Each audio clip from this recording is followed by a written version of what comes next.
Well, the USPSA 2022 season is kicking off, and I've got a lot to talk about, so let's get into it. The first thing, I finally have a backup gun, which was my last remaining obstacle for going to nationals. I wanted to make sure I had one before I did, just in case anything went wrong. So I am going to nationals this year. That's some big news, pending the availability of a slot on March 5th, I think, when the low cap nationals open registration starts. So the gun is another Ruger Super GP 100. This one is in 9mm, however, unlike my other, which is in 357. So having two calibers means I've got to schlep twice the ammo around, which is not ideal. And I'm hoping to consolidate on 9mm this year, especially since I just got my Dillon press set up to load it. So we'll see how budget and availability works out for that, but I'm hopeful that it will.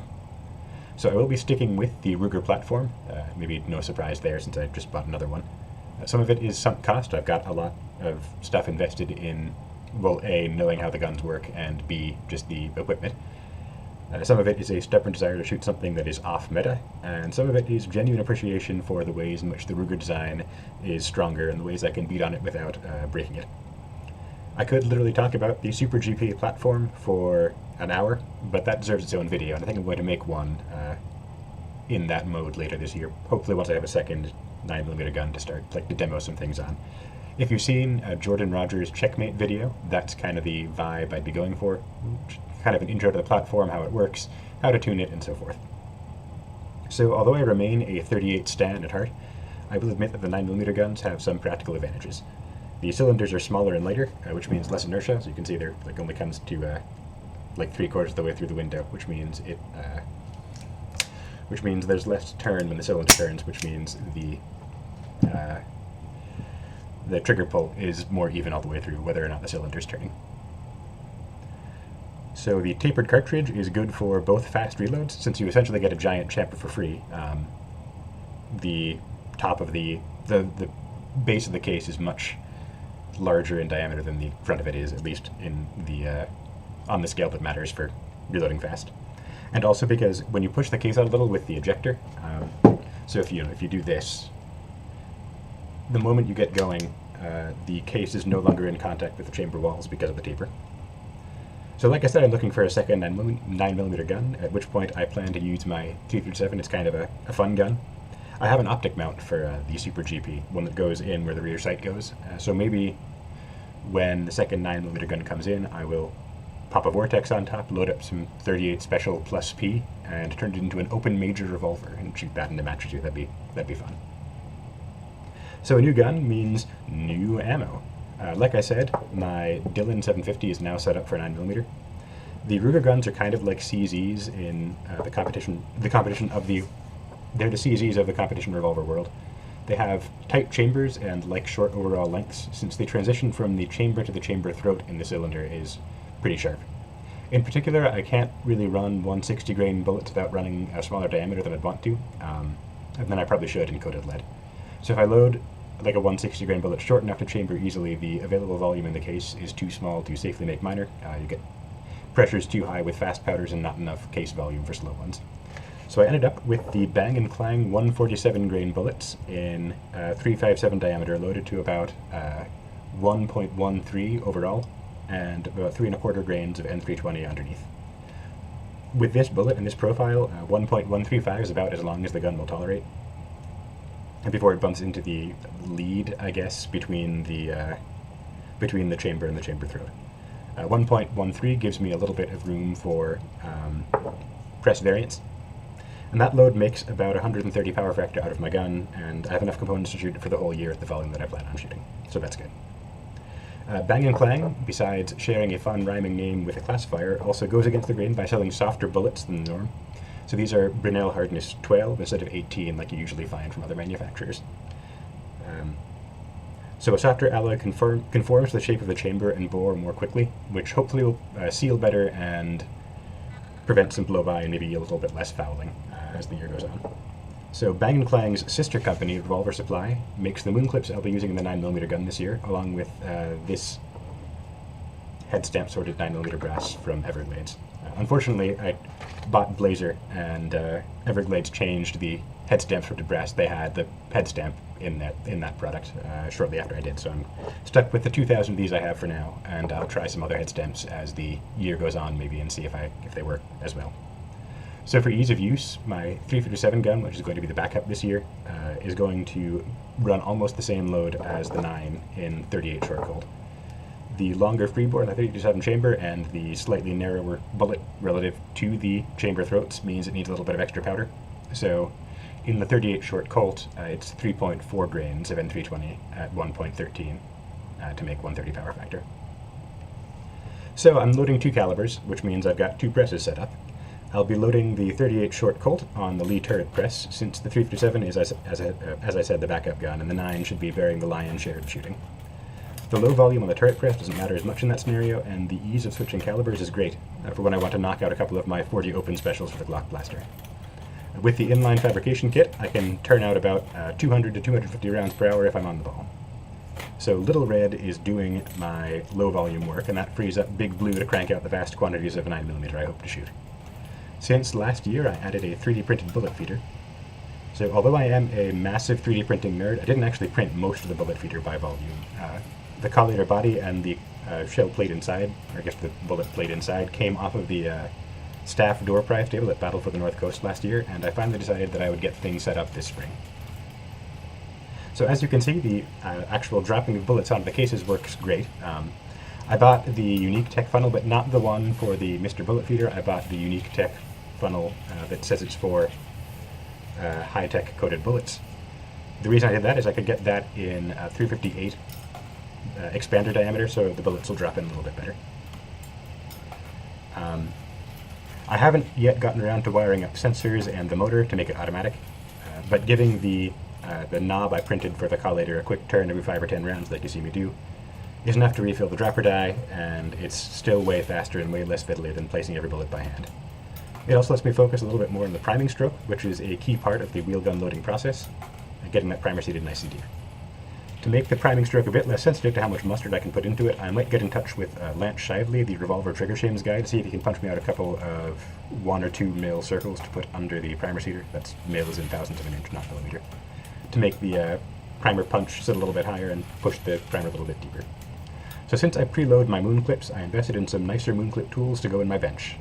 I got a TK custom demooner with the 9mm Super GP, and the moon clip tools are the Revolver supply models. They're very easy to use. You pop a moon clip on the arbor, put a bullet in place, use the lever to click the bullet into the moon, and rinse and repeat. The TK demooner is just like any other demooning tool, except a little bit chunkier, and the tube is long enough to fit 8 empty 9mm or 38 cases, which makes the unloading go a little bit faster. So last year my range bag setup left a little bit to be desired. The Midway USA style duffel bag I was using, or the Midway USA duffel style bag I was using, held everything I needed, but it was tricky to have that over my shoulder, and a tripod and a stool and ammo can in my hands, and it got a little bit awkward at times, especially on longer walks. So the Christmas gift from my company this year presented a solution. It's a 511 Tactical 32-liter backpack, model number AMP24. It's a bit big by range bag standards, but that's not too bad for Revolver. Carrying ammo on moon clips is uncrowded, I guess, compared to loose rounds in a can. So the volume is good. So with that in mind, let's take a look at what's in my bag and where it goes.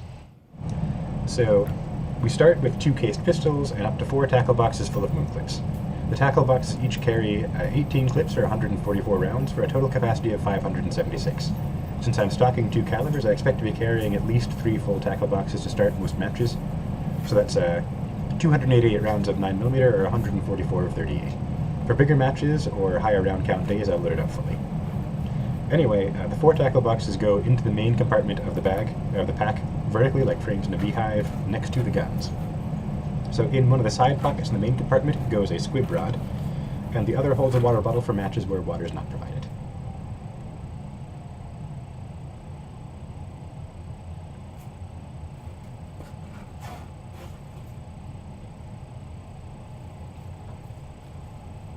On the subject of water, this pack has a compartment for a hydration bladder, into which I'm putting a 3-liter model. That brings me to approximately a gallon between the bladder and the water bottle, and that should carry me pretty easily through a half day of shooting without much trouble at all.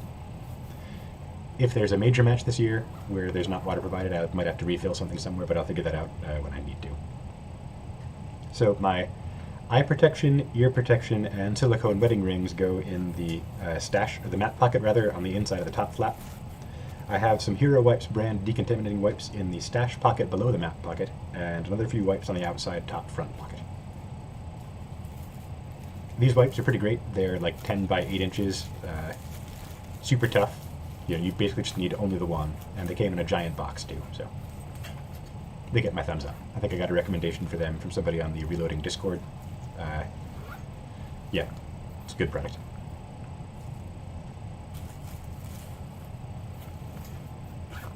So there are 2 side pockets you can get to from the outside of this pack. Into one of them I'm putting sunscreen and bug spray. And the other one, it doesn't have much room in it because it's the water bottle's in the corresponding inside pocket and doesn't have much give to it. So in that one I'm going to put a rolled up garbage bag for use as a rain cover for wet matches.